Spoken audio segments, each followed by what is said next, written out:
এই ব্রাজিল থেকে, আর্জেন্টিনা থেকে, মানে কিছুদিন পরেই যাদের তামাশা শুরু হবে সারা পৃথিবীতে, আপনারা তাদের ফুটবল খেলা দেখবেন, তাদের ফুটবল খেলা দেখে আপনারা হাততালি দিবেন, কিন্তু আপনি এই অনুভূতি আপনার মধ্যে আসবে না যে একদিকে এরা ফুটবল খেলছে, হাততালি পাচ্ছে, আরেকদিকে এদেরই দেশ থেকে প্রতি বছর 20 লক্ষ শিশু পাচার হয়। এই যে একটা বিশাল সমস্যা, আপনি চিন্তা করে দেখেন। আমরা লাস্ট একটা 2013 সালে একটা রিসার্চ হয়েছে, 2013 সালে একটা সার্ভেতে দেখা গেছে যে বাংলাদেশে, আমাদের বাংলাদেশে যেখানে আমরা একটা রক্ষণশীল সমাজ বলে নিজেদেরকে দাবি করি, তো এই বাংলাদেশে স্কুলগামী স্কুলে কোন বয়সের বাচ্চারা যায়? স্কুলে যায় কত, 7 থেকে 14, তাই না? এই বয়সী বাচ্চারা তো স্কুলে যায়। তাহলে 7 থেকে 14 বয়সী এই বয়সী বাচ্চাদের মধ্যে, স্কুলগামী বাচ্চাদের মধ্যে 77% পর্ন অ্যাডিক্টেড। 77%। তাহলে দেখেন এই 77% বাচ্চা পর্ন অ্যাডিক্টেড। তাহলে এই 77% বাচ্চা যখন আমাদের মতো বয়সে আসবে, যখন তারা দেশের মূল ওয়ার্কিং ফোর্স হবে, তখন কি অবস্থা দাঁড়াবে চিন্তা করেন। একটা দেশের মূল ওয়ার্কিং ফোর্সের 77%-এর কোনো সেলফ কনফিডেন্স নাই, কেমন হবে চিত্রটা? তাদের মধ্যে ইনোভেশন নাই, তাদের মধ্যে আগ্রহ নাই, তারা একটা জায়গায় গিয়ে স্মার্টলি কিছু প্রেজেন্ট করতে পারে না, তাদের মধ্যে একটা কি বলা যায় রিস্ক টেকিং বিহেভিয়ার নাই, তাদের মধ্যে একটা জিনিসের দায়িত্ব নেওয়ার যে ক্ষমতা সেটা নাই। তারা একটা জিনিসকে সুন্দরভাবে দায়িত্ব নিয়ে সেটাকে সমাধা করে চলে আসবে, অ্যাকমপ্লিশ করে চলে আসবে মিশন, এ ধরনের কোনো কি বলা যায় উদ্যম, এ ধরনের কোনো কর্মশক্তি, স্পৃহা তাদের মধ্যে নাই। তাহলে একটা দেশের পপুলেশনের, ওয়ার্কিং পপুলেশনের 77%-এর যদি এই অবস্থা দাঁড়ায়, তখন আমাদের কী অবস্থা হবে চিন্তা করেন। তাহলে এই ব্যাপারগুলো বুঝতে পারতেছি কিনা আমরা যে এটা কত বড় একটা মহামারী। এখানে মানে মন শেষ হয়ে যাচ্ছে, শরীর শেষ হয়ে যাচ্ছে, পরিবার শেষ হয়ে যাচ্ছে, মানুষের জীবনই শেষ হয়ে যাচ্ছে। একজন পর্ন অ্যাডিক্টেড মানুষের তার তো জীবনী শক্তি সে সীমিত করে ফেলতেছে, ঠিক আছে না? তার চিন্তা করে দেখেন, আমরা তো এটা সবাই বুঝতে পারছি যে এটা একটা খারাপ জিনিস, যে অ্যাডিক্টেড সেও বুঝতে পারছে এটা খারাপ জিনিস, কিন্তু এটা থেকে বের হতে হবে এবং বের হওয়ার কোনো পথ আমরা পাচ্ছি না, বারবার আমরা ফেল করছি, ঠিক না? মূলত সমস্যা এটাই। এখান থেকে উঠে তো আসতে চাই সবাই, কিন্তু আমি বারবার ব্যর্থ হচ্ছি, পয়েন্ট হচ্ছে এটা। তাহলে এই বিষয় নিয়ে আমরা এখন সামনের আলোচনা আমরা এটা নিয়ে আগাবো ইনশাআল্লাহ। তো আমাদের যেটা দরকার এখন সেটা হচ্ছে সমাধান প্রয়োজন, ঠিক না? এটা অনেকেই ইনবক্সে আমাকে জানিয়েছেন, সেই সাথে সামনাসামনি দেখা করেও কিছু ভাই আমাকে কথা বলেছেন যে ভাইয়া অনেক চেষ্টা করছি, বারবার চেষ্টা করছি, বারবার পরে মানে ফল করছি, শয়তানের ধোকায় পড়ে আবার চেষ্টা করি, আবার ফল করি, বলতে সিম্পলি আমার সামনে তারা কেঁদে দিয়েছেন। হ্যাঁ, এবং মানে এইটা থেকে এই উঠে আসার আকুতি, এটা সবার, প্রত্যেকটা মানে মুসলিমের প্রত্যেকটা মানুষের এখান থেকে উঠে আসার আকুতি। কারণ এটা তো আসলে যতই আপনি মনে করেন যে এটা আপনি এনজয় করছেন, আসলে এটা এক ধরনের বন্দিত্ব, এটা বিনোদন না, এটা একটা এক ধরনের মানে আপনি বন্দী পর্নোগ্রাফির কাছে, আপনি পর্নোগ্রাফির দাস।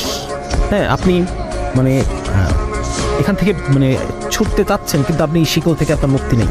তো যার কারণে এখান থেকে বাঁচার জন্য আমাদের এখন কী প্রয়োজন? বাঁচতে হবে, নিজে বাঁচতে হবে, নিজের সন্তানদেরকে বাঁচাতে হবে, ভবিষ্যৎ প্রজন্মকে এই পর্নোগ্রাফির করাল গ্রাস থেকে যে কোনো মূল্যে আমাদেরকে বাঁচাতে হবে। তো এর কিছু মানে পরামর্শ আমাদের আগের পডকাস্টে আপনারা পেয়েছেন। আজকে আমি আরেকটু বিস্তারিতভাবে বলতে চাই যে আসলে আমাদের কী করণীয়। সেখানে 1 নাম্বার, আমরা এটাকে দুটো ভাগে ভাগ করবো। একটা হচ্ছে আমাদের কিছু বস্তুগত কিছু স্টেপ থাকবে, মানে পার্থিব, হ্যাঁ, মানে দুনিয়ার কিছু স্টেপ আমরা নিব, আর কিছু স্টেপ আমি নিব মানে অবস্তুগত বা মনস্তাত্ত্বিক কিছু স্টেপ আমাদেরকে নিতে হবে। তাহলে শুরু করি আমরা যে প্রথমে অবস্তুগত কী স্টেপ আমরা নিব। হ্যাঁ, যেগুলো 1 নম্বর হচ্ছে এই পর্নোগ্রাফি জিনিসটার প্রতি আপনার ঘৃণা তৈরি করতে হবে। আপনি যদি এটাকে একটা বিনোদন মনে করেন, তাহলে এটা আপনি কখনো ছাড়তে পারবেন না। বা আপনি এটাকে যদি একটা অপশন মনে করেন যে ইসলামে জায়েজ, ওই যে কাবলি বললাম যে ইমাম ইবনে হাজম রাহিমাহুল্লাহর একটা বিচ্ছিন্ন মতকে বারবার সামনে আনা হচ্ছে, আপনি যদি এটা মনে করেন কোনো একটা মানে কোনোভাবে যদি এটাকে আপনি গ্রহণযোগ্য মনে করেন, এটা আপনি আর কখনো ছাড়তে পারবেন না। আপনি যদি মনে করেন যে আমি তো কারো ক্ষতি করছি না, তাহলে পরে আপনি এটা ছাড়তে পারবেন না। তারপরে যে কোনো মূল্যে আপনি যদি এটাকে জাস্টিফাই করেন, তাহলে এখান থেকে আপনার মুক্তি নেই। বরং সর্বপ্রথম আমাদের যেটা করণীয় সেটা হচ্ছে এই জিনিসটার প্রতি একটা প্রচণ্ড পরিমাণ ঘৃণা তৈরি করা, এটার প্রতি ঘৃণা তৈরি করা। ঘৃণা তৈরি করবো কীভাবে? 1 নম্বর পয়েন্ট এটা হচ্ছে, এটা আল্লাহ তাআলার নিষেধ। সেই আল্লাহকে, সেই আল্লাহ কত বড়, সেই আল্লাহর কি পরিচয়, উনি কে, উনি যদি আমার পক্ষে থাকেন আমার কি উপকার হতে পারে, এবং উনি যদি আমার বিরুদ্ধে চলে যান আমার কত ক্ষতি হতে পারে, এই বিষয় সম্পর্কে একটা বিস্তারিত ধারণা প্রয়োজন, আল্লাহর পরিচয় প্রয়োজন। কারণ আপনি যার পরিচয় জানেন, তার আদেশকে আপনি পাত্তা দিবেন। আপনি যার পরিচয় জানেন তার নিষেধ আপনার কাছে পাত্তা পাবে। যাকে আপনি চেনেন না সেই আদেশ করলেই কি আর না করলেই কি আর নিষেধ করলেই কি, ঠিক আছে না? সুতরাং যেমন কথা আপনার ভার্সিটির প্রফেসর একটা জিনিস নিষেধ করেছেন, আপনার ভার্সিটির ভিসি একটা জিনিস নিষেধ করেছেন, তাহলে এটা একটা গুরুত্ব বহন করে, ঠিক না? বা দেশের সরকার প্রধান একটা জিনিসকে নিষেধ করেছেন, তাই না? সুতরাং আপনি যাকে চেনেন তার গুরুত্ব, তার পছন্দ অপছন্দ, তার আদেশ নিষেধের গুরুত্ব আপনার কাছে আছে। সুতরাং সর্বপ্রথম আমাদের যেটা প্রয়োজন সেটা হচ্ছে আল্লাহকে চেনা। আল্লাহকে চিনতে পারলে তখন এটা মানে যে আল্লাহকে চিনেছে তার কাছে তো এটাই যথেষ্ট যে এটা আল্লাহর নিষেধ। আল্লাহকে যে চিনতে পেরেছে তার কাছে তো এটাই যথেষ্ট যে এটা আল্লাহর নিষেধ, কাজটাকে ঘৃণা করার জন্য। সুতরাং 1 নম্বর পয়েন্ট হচ্ছে আমাদেরকে এটার জন্য ঘৃণা তৈরি করতে হবে, এবং ঘৃণার প্রথম ধাপ হচ্ছে যে আল্লাহকে চেনা এবং এটা বোঝা যে আল্লাহ তাআলা নিষেধ, এটা আল্লাহ এটাকে নিষেধ করেছেন, এটাকে আল্লাহ তাআলা কবিরা গুনাহ বলেছেন। সুতরাং এটা আমি কিভাবে করব, এটা আমি কিভাবে করতে পারি, এই যে ঘৃণাটা নিয়ে আসা। 2 নম্বর পয়েন্ট হচ্ছে আল্লাহকে নিষেধ সম্পর্কে একটা কথা বলি। যেমন ধরেন মদ, এটা যারা মদকে আমরা ঘৃণা করি কিন্তু পর্নোগ্রাফিকে ঘৃণা করতে পারছি না, ঠিক আছে না? আমরা যারা শুকরের মাংসকে ঘৃণা করি কিন্তু পর্নোগ্রাফিকে ঘৃণা করতে পারছি না, অথচ এগুলো সবই কিন্তু হারাম, সবই কিন্তু কবিরা গুনাহ। তাহলে পরে এটা বুঝতে হবে, আমাদেরকে কম্প্যারিজন করতে হবে যে পর্নোগ্রাফিটা এটা কতটা খারাপ। এটা হচ্ছে শুকরের মাংস খাওয়ার মতো, এটা মদ খাওয়ার মতো, এটা ব্যভিচারে লিপ্ত হওয়ার মতো একটা গুণ। মানে এইরকম একটা বিষয়গুলোকে মানে কি বলা যায়, এটাকে মানে তুলনা করে ঘৃণা তৈরির তুলনা, যে জিনিসটাকে আমি শুকরের মাংসটাকে ঘৃণা করি, পর্নোগ্রাফিটাকেও আমাকে একেবারে ঘৃণা করতে হবে। হ্যাঁ, ঘৃণা করার জন্য একটা তুলনামূলক একটা বিষয় আর কি। আচ্ছা, এটা গেল একটা। 2 নম্বর হচ্ছে দেখেন পর্নোগ্রাফির মধ্যে যে বিষয়টা, যে শত শত নারী, এই নারীগুলো কারো বোন, এই নারীগুলো কারো মা, এই নারীগুলো কারো স্ত্রী, কারো কন্যা, কারো মেয়ে, ঠিক না?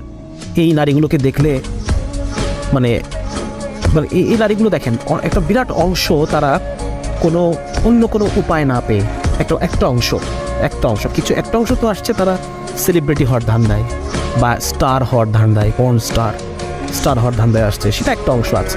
কিন্তু আরেকটা অংশ আছে যারা অন্য কোনো উপায় না পেয়ে হয়তো এখানে এসেছে, হয়তো দরিদ্র পরিবার থেকে, মানে একটা সহজ ইনকামের ধান্দা করার জন্য এসেছে, এরকম একটা অংশ এখানে আছে। এবং শুধু তাই না, আপনাদেরকে আমি আরেকটা খবর দিই, সেটা হচ্ছে 2018 সালের একটা স্ট্যাটিস্টিক্স আপনাদেরকে আমি দিই। সেটা হচ্ছে 18 সালে তথ্যটা দিয়েছে ILO, ইন্টারন্যাশনাল লেবার অর্গানাইজেশন, আন্তর্জাতিক শ্রম সংস্থা যেটাকে বলি আমরা। ILOর তথ্য অনুসারে 2018 সালে ল্যাটিন আমেরিকা কারা? এই যে ব্রাজিল, ঠিক আছে না? এই যে ব্রাজিল, তারপর হচ্ছে আর্জেন্টিনা, উরুগুয়ে, প্যারাগুয়ে, মানে কিছুদিন পরেই যাদের তামাশা শুরু হবে, সারা পৃথিবীতে আপনারা তাদের ফুটবল খেলা দেখবেন, তাদের ফুটবল খেলা দেখে আপনারা হাততালি দিবেন। তো আপনি এই অনুভূতি আপনার মধ্যে আসবে না যে একদিকে এরা ফুটবল খেলছে, হাততালি পাচ্ছে, আরেকদিকে এদেরই দেশ থেকে প্রতি বছর 20 লক্ষ শিশু পাচার হয় এই ব্রাজিল থেকে, আর্জেন্টিনা থেকে, প্যারাগুয়ে, উরুগুয়ে, ভেনেজুয়েলা। হ্যাঁ, এদের তো আমরা মূলত ফুটবল খেলা তো আমরা এদেরই দেখি, চিলি, ঠিক আছে না? তারপর হচ্ছে বলিভিয়া, ফুটবল বলতে তো এরাই।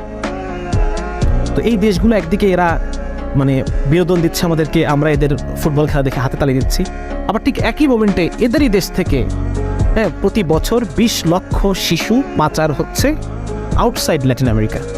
হ্যাঁ, এবং কোথায়? এটা ইউরোপ আমেরিকাতে পাচার হচ্ছে প্রতি বছর 20 লক্ষ শিশু। আর ল্যাটিন আমেরিকার ভিতরে আরও 40 লক্ষ শিশু তারা এই যৌন পেশায় নিয়োজিত। তাহলে 20 লক্ষ বাইরে পাচার হচ্ছে প্রতি বছর, আর 40 লক্ষ দেশের ভিতরে, এই ব্রাজিলে, এই আর্জেন্টিনায়।